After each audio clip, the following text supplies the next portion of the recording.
Welcome to Beyond the Message, a midweek space where we continue the conversation from Sunday's sermon, unpacking context, exploring your questions, and growing as we listen, learn, and follow Jesus together. Well, welcome back to Beyond the Message, the podcast where we dive deeper into last Sunday's message. I'm your host today, Pastor Grant Harris, and I'm joined by Pastor Aidan Wivell. You're probably very familiar with us, who brought us the message last Sunday called The Good Life. Today, we're going to discuss some key points around that, share some reflections and some context, answer a few questions that have come in, which is great. We encourage you to send in questions. And if you haven't heard the message, then it's probably best to do so because it ties into what we're talking about today. You can do that on our podcast channel, on our website. We kind of put it out to a range of different places. So a little bit of a summary. The Good Life, we were in Luke chapter 12, and Jesus kind of challenges our obsession with security when it comes to money and possessions and what you called kind of the good life. Through the parable of the rich fool, which is a challenging parable, we meet a man who kind of has it all. He has wealth, he has plans, comfortable future, he builds bigger barns, he's had a very good year agriculturally. But God then calls him a fool because he's built his life around himself, not around an eternal dimension.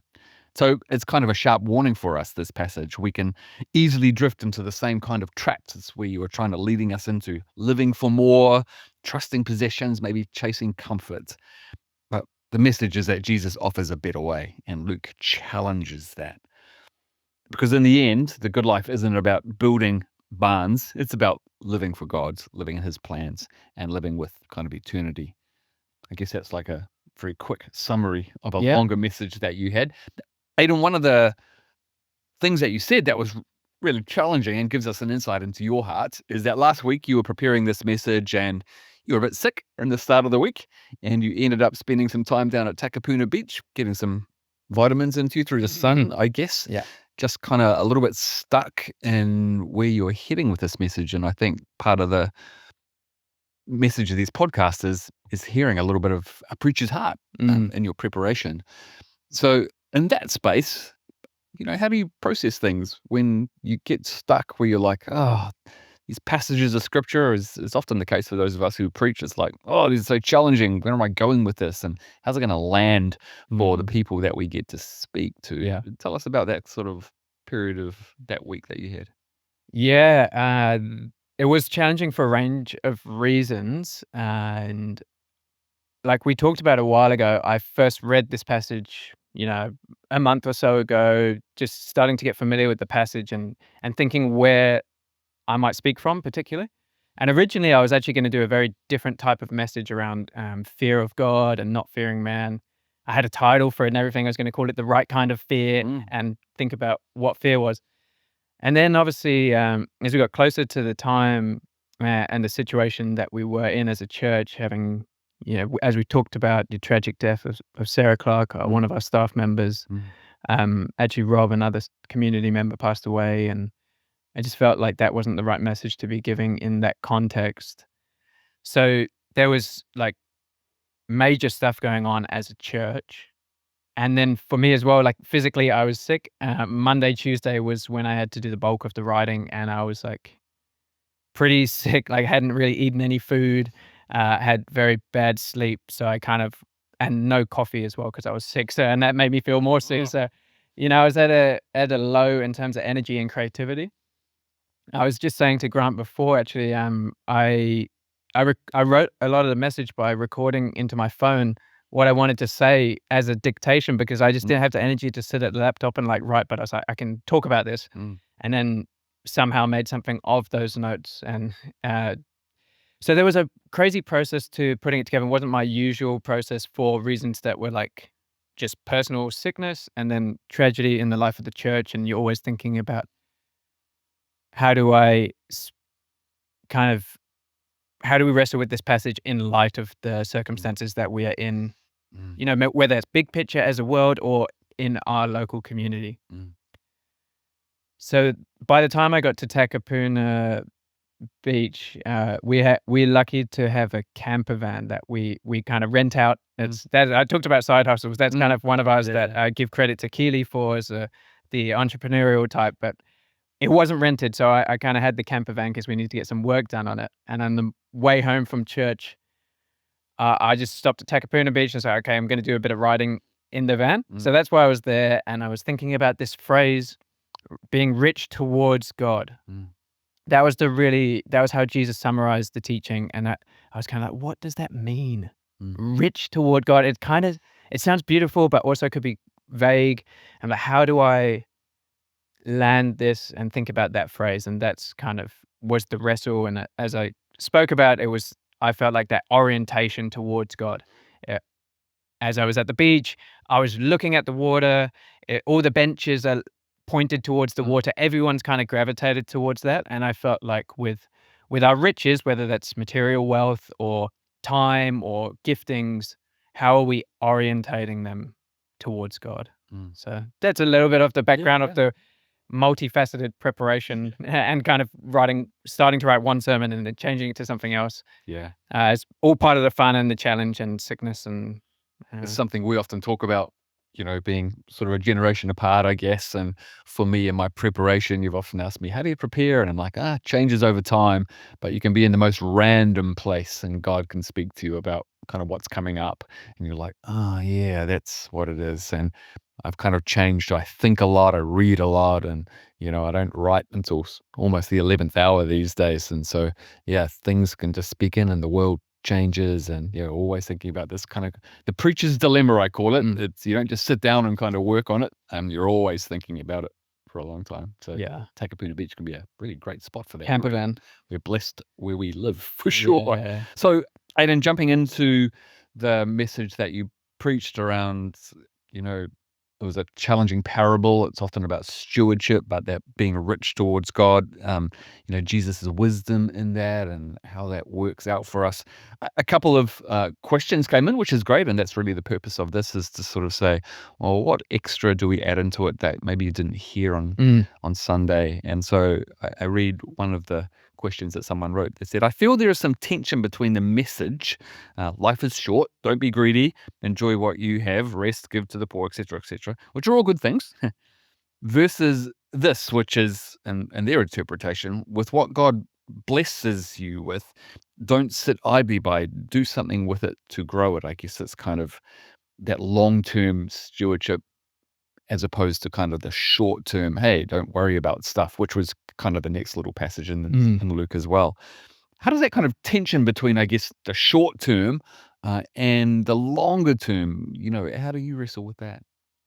Yeah, it's a great question, and I love how it's worded and, very thoughtful. Mm, Even in the part of a longer message, the person who sent the question referenced the parable of the talents, as mm, it's often called, in Matthew 25, where God, or the landowner gives people some talents. I yep. guess there are coins and to go and do something with them, and then comes back after a period of time. And the one who was faithful with it and who invested it and put the money to good use, who had multiplied it, the landowner was pleased with, and then the other ones who buried it and didn't make anything with it were punished. Mm, And so the question was kind of talking about that as well. And I can see why there might be a seeming tension between those 2 things, between that, like, long-term stewardship versus, "Hey, life is short, like, just be generous," and, mm, but I guess for me, I would say a couple of things. Personally feel like with the parable of the talents, it's a parable, so I find that it can be interpreted very directly as a teaching around investment. And mapped directly onto how we may see investment in the 21st century. Whereas I view it as a parable. So it's not necessarily just talking about money or investing. It could be what we do with our gifts, what we could do with our relationships, with the circumstances that God gives us, with the knowledge that we have of Him and His kingdom. So when I hear it used in, like, strictly in the terms of like investment, I just think, like, with the parable of the soil, and there's so many agricultural parables, none of us go and think, "Okay, I need to become a farmer. I need to literally go and plant seed." mm, We don't take it so literally. So that's kind of one thing in terms of that parable. I don't see it just as, about investment. In terms of the tension, I would come back. I don't see as much of a tension because the message around the good life that we preach from countering the narrative of the rich fool. I tried very hard to constantly say that wealth is not bad in and of itself. Jesus doesn't say the man is a fool because he's rich. Mm. He says he's a fool because he's rich for himself and he's only got selfish things in mind and he's only got uh, short-sighted. He's not thinking about eternity. He's not a fool because he's rich, Mm. and it's not bad that he had a good year. Mm. So when it comes to investment and generating returns and stewardship, I would just ask the question, who's it for? Mm. What's the purpose? Like it, because it could be selfish or it could not be, and it.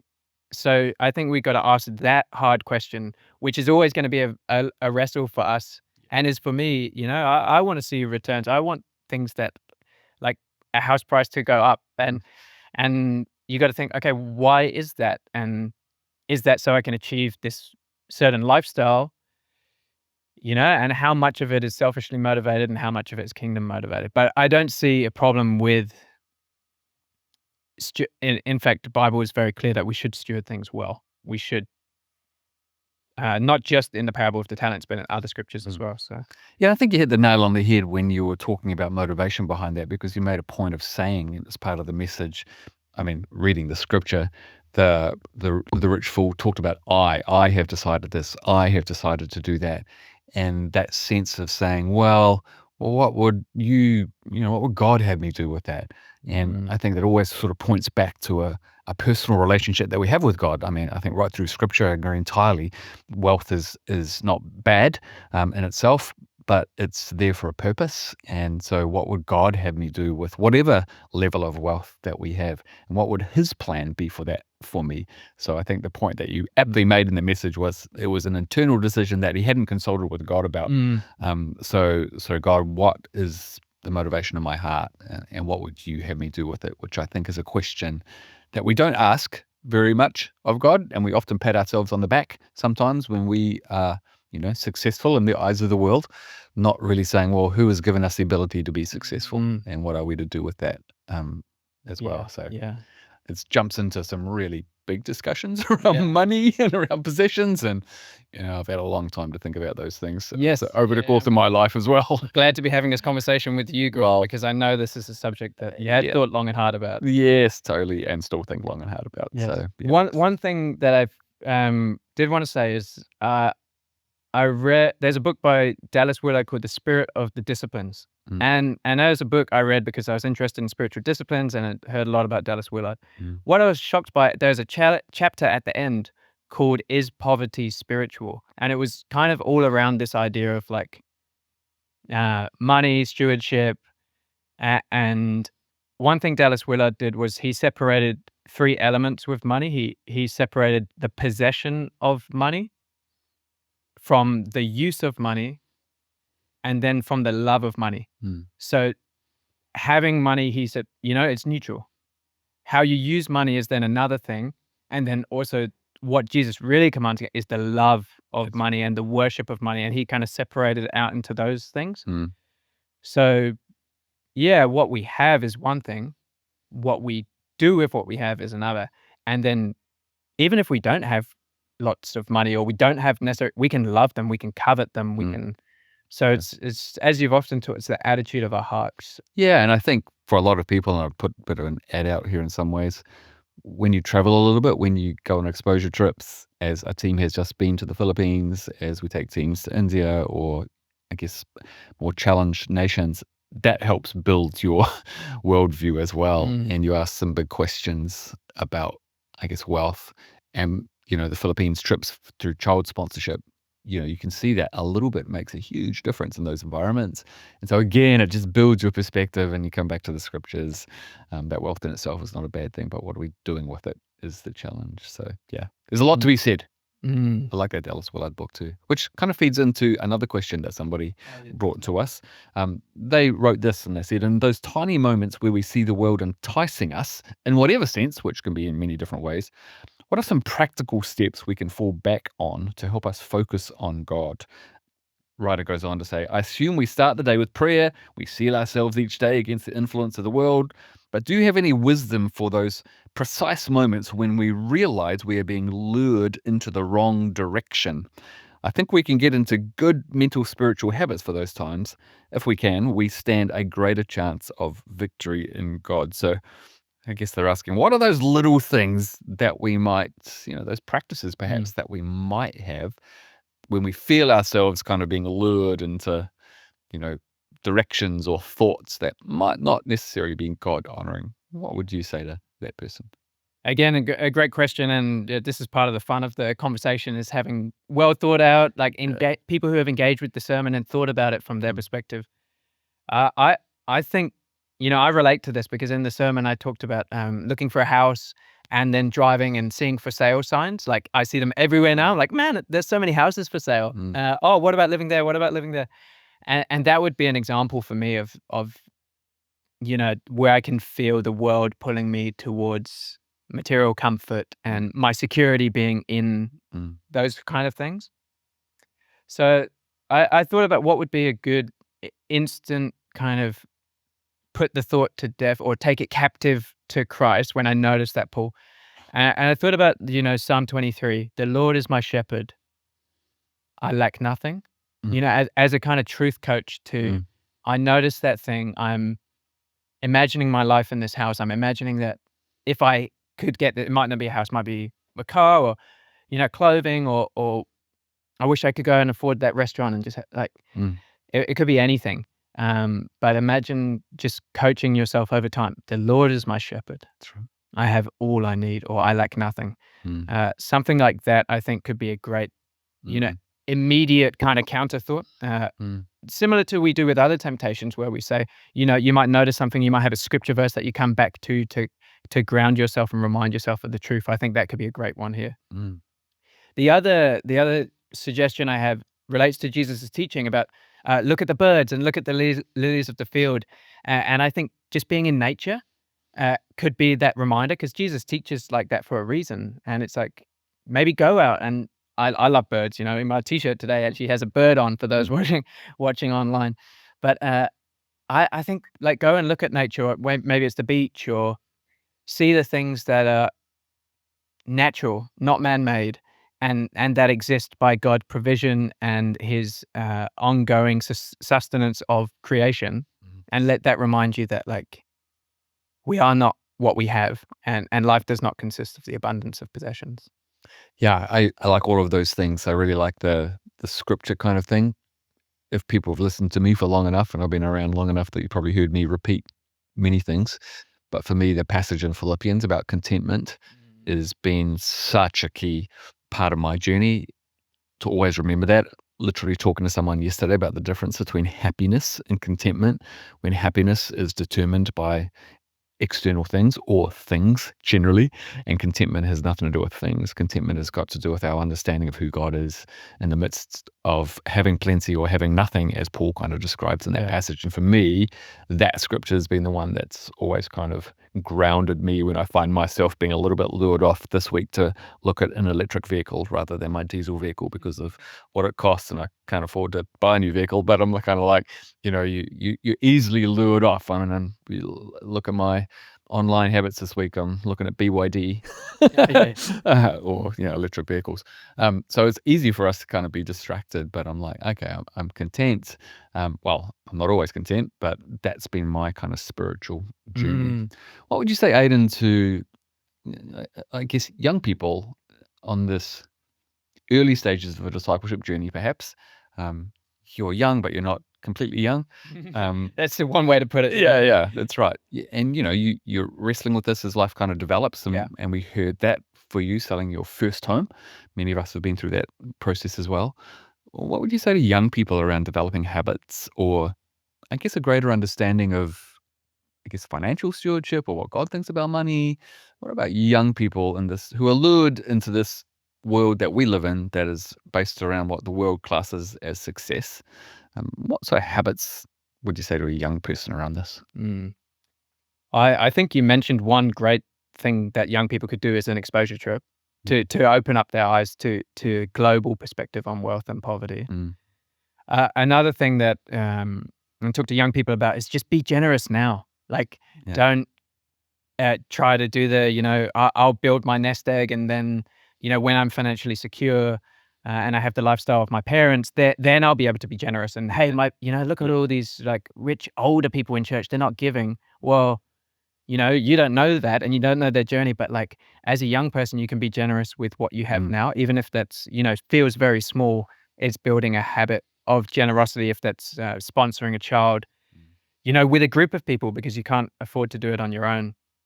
It's being generous with what you have. There's so many scriptures around in not being about the amount, Mm. but about the heart posture. So whether that's time or money, you have to build those habits. Like it's easy to think that when I have this or that, I'll have surplus and I'll be able to give. But Mm. I love what you said, like giving starts when it hurts, or Yeah, something along that, that's right. paraphrasing. Generosity is when it hurts. Yeah. So I think for young people, well, I have you often have more disposable income than you think as well, in certain stages of young adulthood. Mm. But build those habits early, because you won't just become a 50-year-old who's really generous by being selfish all the way up to 50 and then expect to be able to flip a switch and become generous. You become a generous person by being generous, and by kind of That's right.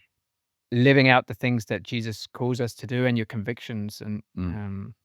yeah, there's a little bit of a young adult kind of rant there. No, that's good. I mean, really, it's not about the amount, it's about the heart. And so that's why I do always say generosity is when it hurts. It doesn't matter what value that is. It's Mm. kind of when you have to think about it. And, practical example of that, literally, you gave the practical example. You probably didn't know about it, but one of our young adults sponsored a kid this last Sunday from, our sponsor kid program in Cebu. And their whole attitude was like, I'm at university, I work part-time, like, I can squeeze this out in my budget, and I really want to start that rhythm in my life, because I've heard it makes such a difference for families in the Philippines. So it was like, there was one of our young people who was Awesome. like, "Yep, I'm starting now." Yeah. And I think that's a good place to start. I guess just thinking about it as well, I guess I don't want to sound too like, yes, just go and do it, just go and give. Like Yeah. I totally appreciate, and I'm on the youngest side, kind of, as you said, that economically it is a difficult position, and people are rightly like thinking about their future Mm. and wanting to make smart decisions about how they do um, manage money, and Mm. how they Yeah. set themselves. So I acknowledge that as well. And like talking to people like Grant or others who can give you good advice around how the economy works, how to steward things well, is also good. Like we can Mm. sometimes grow up in church and think that, oh, it's really bad to try and learn about money, or to like Mm. think about how investing works. So Mm. I think both sides are important, and it's like it's Mm. great to learn about money, how money works, how you can grow. Yeah. Well, it's just like, what's the heart posture of that? What's it for? Yeah. But I don't think it's like spiritual to know nothing about money and be completely like Totally. unaware of how things work. So Mm. I think both sides are important, and For sure. And it was only for me, it was really, I have my own story, perhaps for another time. It was only really in my mid-20s that I kind of felt God challenging me about that, about being generous. And I remember saying to God, I'm really generous with my time. I was a worship leader. I was, involved in our church, doing lots of different things. And God was like, yeah, that's good. No worries with that. Now, what about this other side of your life, generosity, and how it works out in many areas of your life? And so for me, and that was in my first career. So I remember that being a little bit confronting when God kind of started to push into that. And I think being open to being pushed by God, by the scriptures, by others, yeah. I think is the posture around that. And we learn and we grow as we Mm. develop. So, any other last thoughts about your message on Sunday? The community aspect, you just mentioned it, about being with others, and I think that was one of the things about that. Rich Fool it was all about himself. Everything was an individual decision, and one of the things I pushed into was how do we be a bit more transparent about how we manage our finances. And Yeah. it's an interesting one, because we have the scriptures about do not let your left hand know what your right hand is doing, and I feel like that's created this kind of thing that Yeah. giving has to be purely a secret. No one can know about it.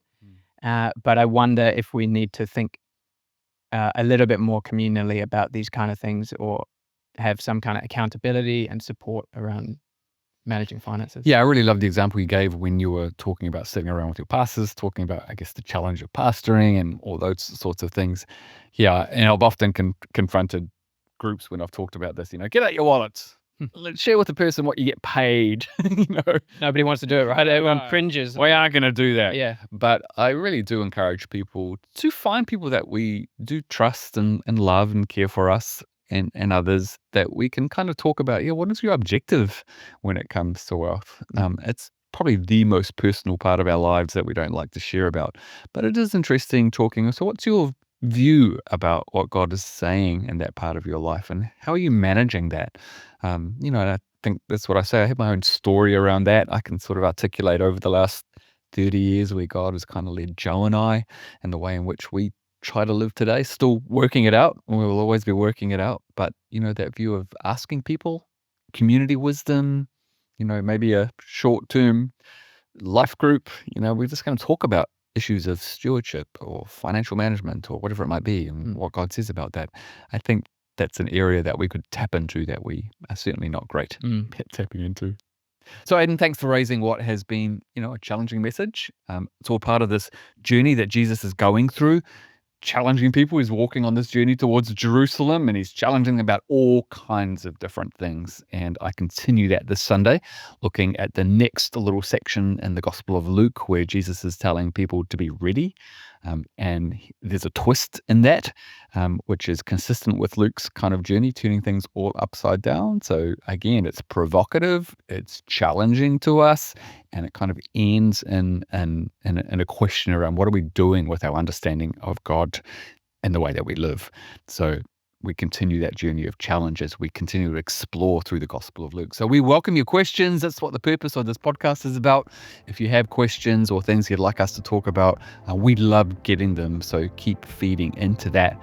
And I look forward to speaking with you this coming Sunday and then on our podcast again next week. So again, thanks, Aidan, for joining us. Thanks for being a great preacher that continues to challenge and inspire us. Might God continue to reveal himself to us.